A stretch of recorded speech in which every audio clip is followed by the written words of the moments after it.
କିଛି ନୂଆ ଶିଖିବା, କିଛି ନୂଆ ଜାଣିବା, କିନ୍ତୁ ବୁଝିବା, ପଢିବା ଏବଂ ପ୍ରୟୋଗ କରିବା ସେଇଟା ହେଉଛି ଓଡ଼ିଆ ପାଠଶାଳାର ପ୍ରଚେଷ୍ଟା।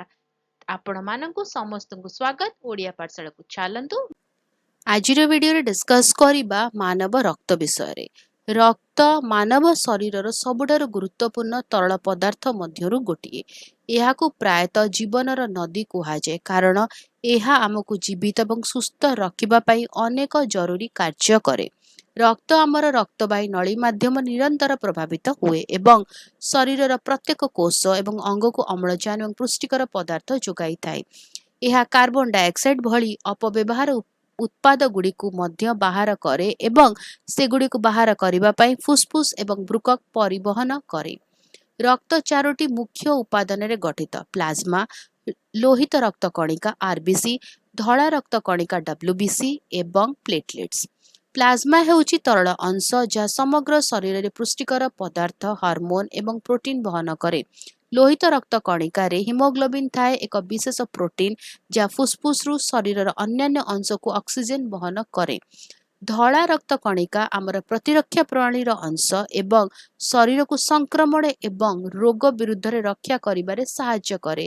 ପ୍ଲେଟଲେଟ୍ସ ଜମାଟ ବାନ୍ଧିବାରେ ଗୁରୁତ୍ୱପୂର୍ଣ୍ଣ ଭୂମିକା ଗ୍ରହଣ କରେ।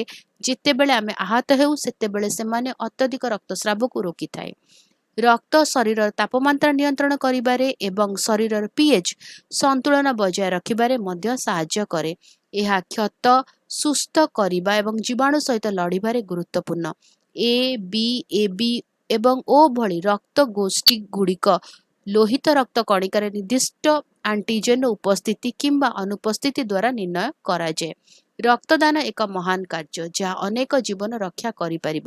ହସ୍ପିଟାଲ ଗୁଡ଼ିକୁ ଅସ୍ତ୍ରୋପଚାର, ଦୁର୍ଘଟଣା ଏବଂ ରକ୍ତହୀନତା କିମ୍ବା କର୍କଟ ରୋଗରେ ପୀଡ଼ିତ ରୋଗୀଙ୍କ ପାଇଁ ରକ୍ତ ଆବଶ୍ୟକ ହୁଏ। ରକ୍ତଦାନ କେବଳ ଅନ୍ୟମାନଙ୍କୁ ସାହାଯ୍ୟ କରେ ନାହିଁ ବରଂ ଦାତାଙ୍କ ସ୍ୱାସ୍ଥ୍ୟକୁ ମଧ୍ୟ ପ୍ରୋତ୍ସାହିତ କରେ। ରକ୍ତ ଆମ ଶରୀରର ଜୀବନରେଖା। ଏହା ବିନା କୌଣସି ଅଙ୍ଗ କିମ୍ବା କୋଷ ସଠିକ୍ ଭାବରେ କାର୍ଯ୍ୟ କରିପାରିବ ନାହିଁ। ଆମକୁ ଏହାର ଗୁରୁତ୍ୱ ବୁଝିବାକୁ ପଡ଼ିବ, ଆମ ସ୍ୱାସ୍ଥ୍ୟର ଯତ୍ନ ନେବାକୁ ପଡ଼ିବ ଏବଂ ଆବଶ୍ୟକ ଲୋକଙ୍କୁ ସାହାଯ୍ୟ କରିବା ପାଇଁ ଅନ୍ୟମାନଙ୍କୁ ରକ୍ତଦାନ କରିବାକୁ ଉତ୍ସାହିତ କରିବାକୁ ପଡ଼ିବ। ଭିଡ଼ିଓଟି କେମିତି ଲାଗିଲା ମୋତେ କମେଣ୍ଟ କରିକି ଜଣାଇବ। ଯଦି କିଛି କ୍ୱେଶ୍ଚିନ୍ସ ଅଛି, କିଛି ଡାଉଟ୍ ଅଛି କମେଣ୍ଟରେ ଲେଖିକି ଦେବ। ଆଉ ଯଦି ଭଲ ଲାଗିଲା ଭିଡ଼ିଓ ଟିକେ ଲାଇକ୍ କରିଦେବ, ଭିଡ଼ିଓକୁ ସେୟାର କର, ଚ୍ୟାନେଲକୁ ସବସ୍କ୍ରାଇବ୍ କରି ବେଲ୍ ଆଇକନ୍ ପ୍ରେସ୍ କରି ଅଲ୍ ନୋଟିଫିକେସନକୁ ଅନ୍ ରଖିଥା। ତାହେଲେ ରହୁଛି, ଦେଖା ହବା ଆଗାମୀ ଭିଡ଼ିଓରେ।